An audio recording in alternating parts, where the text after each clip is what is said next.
Hi friends. आप सबके लिए मैं यूजीसी नेट पेपर वन का क्लास लेकर आया हूँ, ठीक है। और आज आप लोगों को बता दें कि पिछले क्लास में जैसे हम बतलाए थे उसी का कुछ सारांश है, ठीक है। मतलब ये आप कह सकते हैं कि शॉर्ट फॉर्म में है, आप लोग को तैयारी करने में, याद करने में, ठीक है। आप लोग याद रख सके उनके लिए अच्छे खासा है। और इनको बता दें आप लोग के लिए वरदान साबित होगा। तो चलिए फ्रेंड्स, हम लोग स्टार्ट करते हैं। स्टार्ट करने से पहले आप लोग से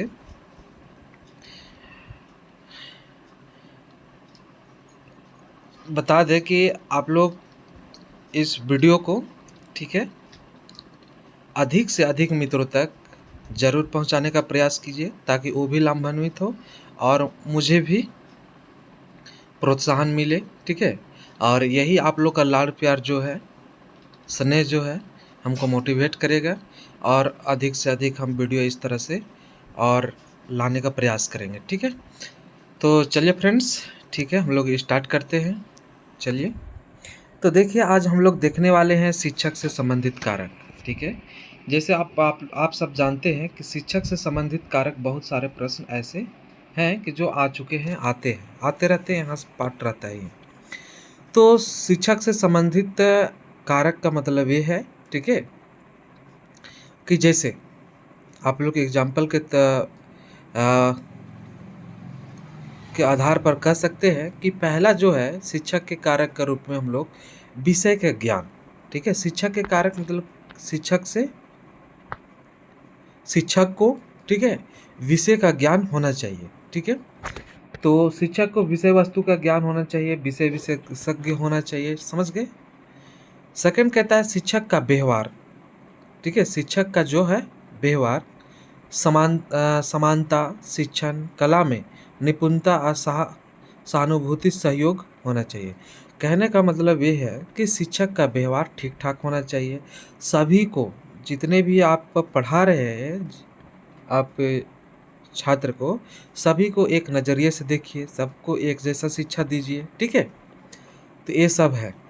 तो ये आपका दूसरा कारक हुआ। अब थर्ड की बात है कि आपका कि मनोविज्ञान का ज्ञान, समझ गए, मनोविज्ञान का ज्ञान, ठीक है। मनोविज्ञान का ज्ञान जैसे में बाल विकास प्रक्रिया, वंशानुक्रम, ठीक है।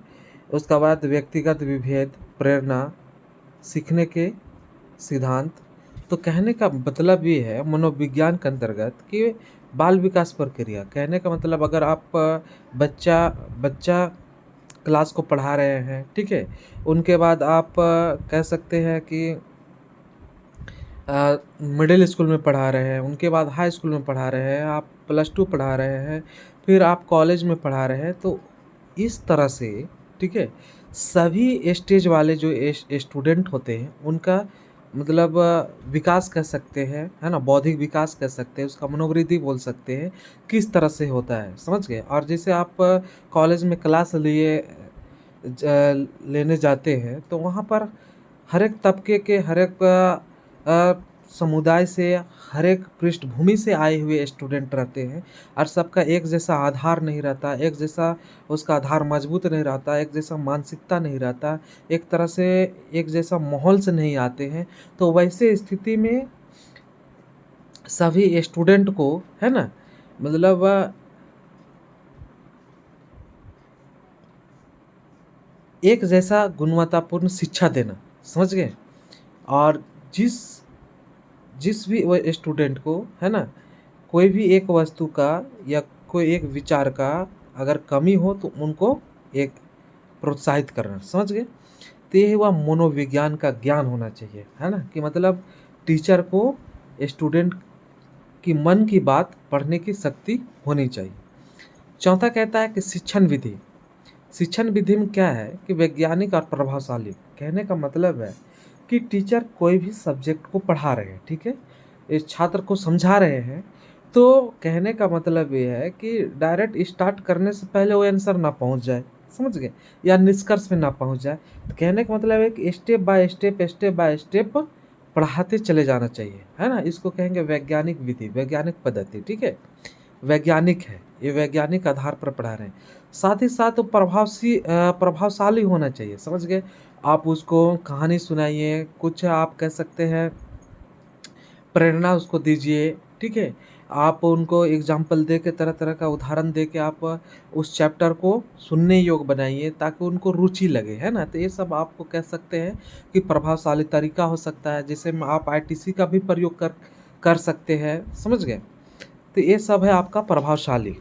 अब हम लोग चलते हैं कि पांचवी कारक की ओर, ठीक है। तो पांचवी कारक क्या है, सो देखिए पांचवी कारक ये है इसमें कि आपका व्यक्तिगत भेदों का ज्ञान, ठीक है।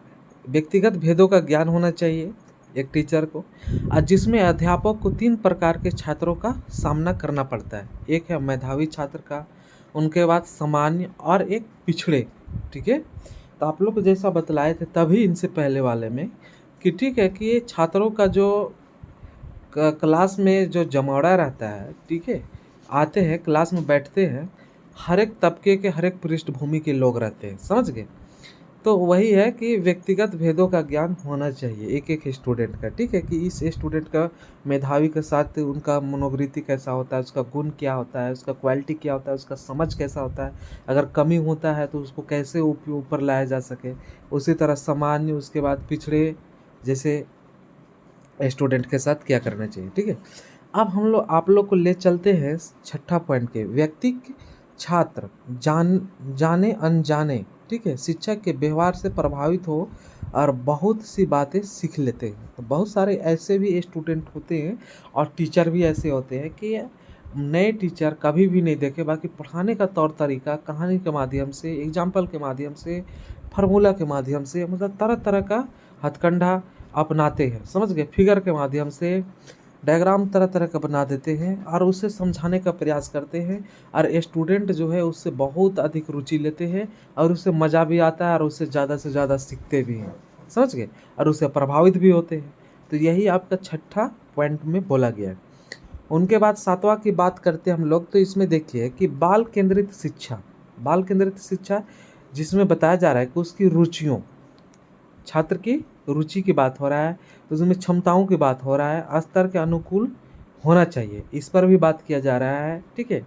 इसी तरह से आप लोग का आठवां पॉइंट की ओर हम ले चलते हैं, और आठवां पॉइंट है, ठीक है, 8 नंबर में है आप लोग का जो पॉइंट, इसकी बात करते हैं कि समय सारणी बनाते समय मौसम, ठीक है, बालकों की योग्यता, रुचि और व्यक्तिगत विभेदों पर भी ध्यान दिया जाना चाहिए, ठीक है। साथ ही पाठ्य सहभागी क्रियाएं, ठीक है, पाठ्य सहभागी क्रियाएं जैसे वाद विवाद, निबंध, लेखन, कहानी, कविता, अंताक्षरी, भ्रमण, छात्र संघ, खेलकूद, अभिनय, संगीत, ये सब है आपका पाठ्य सहभागी क्रियाएं, ठीक है। कि इस तरह से आपका अंतर्राष्ट्रीय जैसा आप कह सकते हैं, वाद विवाद जैसा ग्रुपिंग बना के, ठीक है, कविता, भ्रमण, छात्र संघ, खेलकूद, ऐसा करके आप स्टूडेंट की याददाश्त पावर को, उनका रुचि को, है ना, आप बढ़ा सकते हैं, समझ गए, और उनको अच्छी तरह से शिक्षा में रुचि भी लगेगा पढ़ाई में, ठीक है। अगला है 10 अनुशासन। ये आपका शिक्षक के कारक हम लोग देख पा रहे हैं, और 10 है, समझ गए। अनुशासन, उसे अपराध के अनुकूल दंड दिया जाए, समझ गए। अगर अनुशासन की बात हो, है ना, जैसे एक शिक्षक द्वारा शिक्षा जो दिया जा रहा है उस बीच में, ठीक है, छात्र में कोई आपका क्लास में कोई छात्र माहौल ख़राब करने का प्रयास करता है, या किसी तरह से कुछ हो जाता है, या थोड़ी गलती हो जाता है, या फिर देर से आते हैं, कोई हल्ला कर दिया, ठीक है, मतलब तरह तरह कारण हो सकते हैं अनुशासन भंग करने के लिए, समझ गए, या तरह तरह का गलती करते हैं बच्चे लोग। तो उस वैसे स्थिति में जो है, मतलब एक मतलब सीख वाला दंड होना चाहिए, कहने का मतलब उसको ज़्यादा उत्पीड़न भी नहीं होना चाहिए, ठीक है, और फिर वो सीख भी ले, समझ गए, उस गलती से, गलती करने के लिए, उस दंड से आगे आने वाले कल के लिए वो डरे भी, समझ गए। तो इस तरह से दंड देना चाहिए। तो ये शिक्षक की कारक हुआ, समझ गए। अब इसी तरह से मित्रों आप लोग को बता दें, शिक्षार्थी के संबंधित कारक की बात करेंगे। अभी तक तो हम लोग देखें कि शिक्षक की कारक, आप शिक्षार्थी कारक की बात करेंगे, और जिसमें बता दें कि बालक है, पहला है बालक शिक्षण अधिगम प्रक्रिया का आधार है। बालक को क्या है, शिक्षण अधिगम का प्रक्रिया का क्या है, वो आधार है। समझ गए। सेकंड है कि सीखने की इच्छा। सीखने की इच्छा का तात्पर्य क्या है, बालकों में सीखने के प्रति जिज्ञासा उत्पन्न की जाए, जिससे बाल कठिन तथ्यों को भी आसानी से समझ सके। ठीक है, बालक क्या जो है कि कठिन तथ्यों को भी आसानी से समझ सके। तो सीखने की इच्छा जो है, बालकों की जो जिज्ञासा है उत्पन्न किया जाए, है ना, और उस योग बनाना चाहिए। समझ गए, ताकि बच्चा अधिक से अधिक बातों को सीखने का प्रयास करे और अपने जीवन में उतार सके। अब देखिए थर्ड क्या है फ्रेंड्स, कि शैक्षिक पृष्ठभूमि, है ना। शैक्षिक पृष्ठभूमि की बात होती है तो छात्र की एक विषय में शैक्षिक योग्यता सामान्य से अधिक है। ठीक है, शैक्षिक योग्यता क्या है, सामान्य से अधिक है, तो छात्र उस विषय में नया ज्ञान सुगमता से सीख लेगा। ठीक है, उस विषय में क्या है, नया ज्ञान जो है सुगमता से सीख प्राप्त लेगा। फोर्थ क्या है, शारीरिक और मानसिक स्वास्थ्य छात्र को होना जरूरी है। उनके बाद परिपक्वता होना चाहिए। समझ गए, मैच्योर्ड होना चाहिए। सिक्स्थ है अभिप्रेरणा। इसे उत्पन्न करने के लिए उसका लक्ष्य स्पष्ट कर दिया जाए कि आपको टारगेट है कि आपको इसको पढ़ना है, आपको पढ़ लिख के ऐसा बनना है, आपको फलने क्लास पास करना है, क्लास में आपको फर्स्ट डिवीज़न लाना है। मतलब इस तरह से बहुत सारे कुछ अलग अलग तरह से टारगेट सेट किया जा सकता है। उनके बाद सातवां है कि सीखने वाले की, ठीक है, क्या है, सीखने वाले की आवृत्ति, सीखने वाले की किसी कार्य की नकारात्मक या सकारात्मक अभिवृत्ति उस कार्य की प्रगति निर्भर करती है। उस कार्य की क्या प्रगति निर्भर करती है।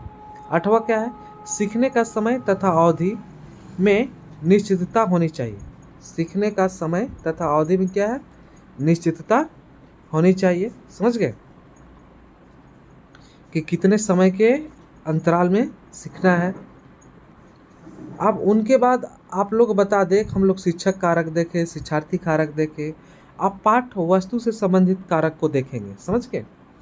और थर्ड है आप लोग का पाठ वस्तु से संबंधित कारक की बात कर रहे हैं। पहले जो इसमें बात किया गया है इसके अंतर्गत कि विषय वस्तु की प्रकृति निर्भर करता है कि सिखाई जाने वाली वस्तु सरल है या कठिन है।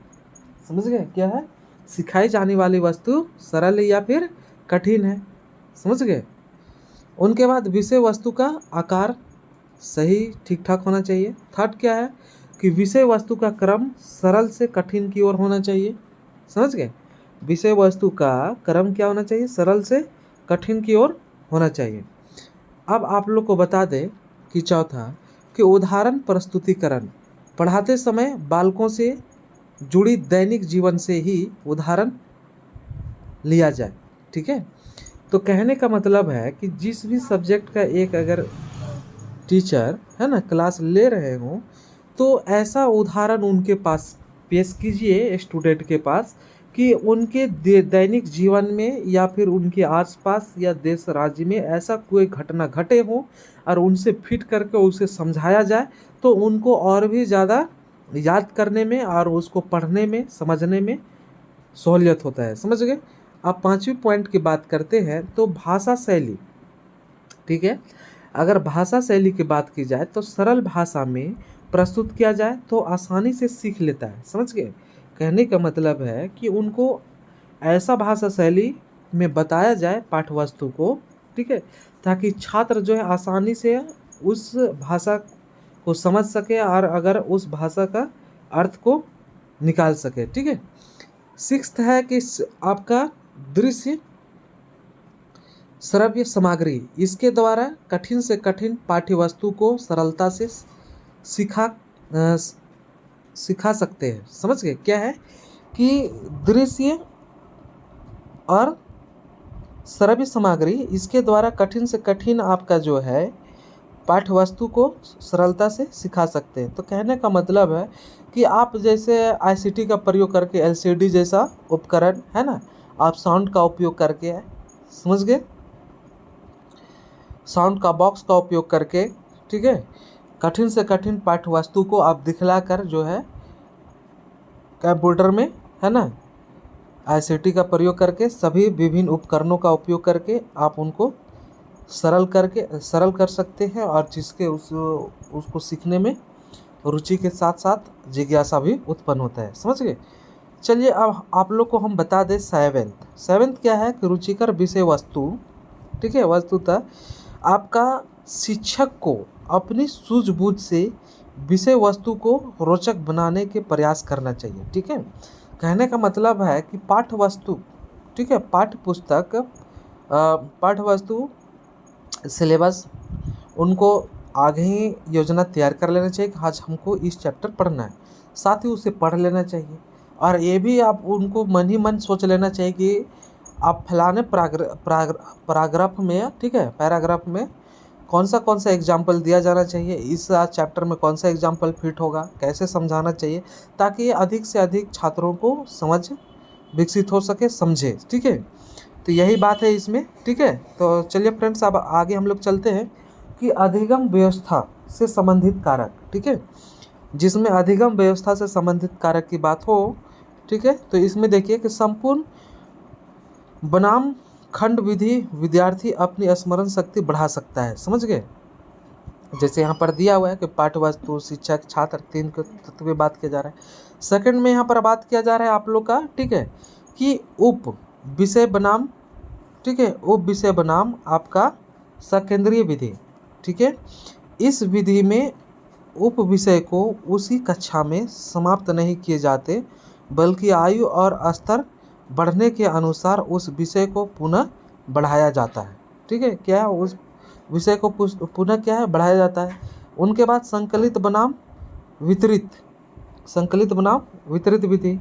उनके बाद चौथा है, उनके बाद कि आयोजित बनाम प्रासंगिक विधि। समझ गए। और इस विधि में ज्ञान एक इकाई है और इसके भिन्न भिन्न अंग नहीं है, और ज्ञान इकाई के रूप में आप लोग बता दें कि दिया जाना चाहिए। ठीक है, अब उनके बाद पांचवा जो आप लोग देख पा रहे होंगे, सक्रिय विधि के अंतर्गत विद्यार्थी पाठ को जोर जोर से धीरे धीरे, ठीक है, बोलकर याद करता है। समझ गए, इस विधि के अंतर्गत रटता है। उनके बाद 6 है कि निष्क्रिय विधि के अंतर्गत विद्यार्थी पाठ को मन ही मन पढ़कर याद करता है। ठीक है, निष्क्रिय विधि के अंतर्गत क्या है, विद्यार्थी जो है पाठ को मन ही मन पढ़कर याद करता है, याद करने का प्रयास करता है। समझ गए। अब आप लोग देखते हैं कि वातावरण से संबंधित कारक। समझ गए, वातावरण से संबंधित कारक की बात करते हैं, जिसमें आपका वंशानुक्रम की बात होता है। ठीक है, ये वातावरण से संबंधित कारक है। उनके बाद आपका सामाजिक वंशाक्रम का ज्ञान है। ठीक है, उनके बाद वातावरण का प्रभाव की बात होता है। उनके बाद व्यक्तित्व का विकास की बात किया जा रहा है। समझ गए।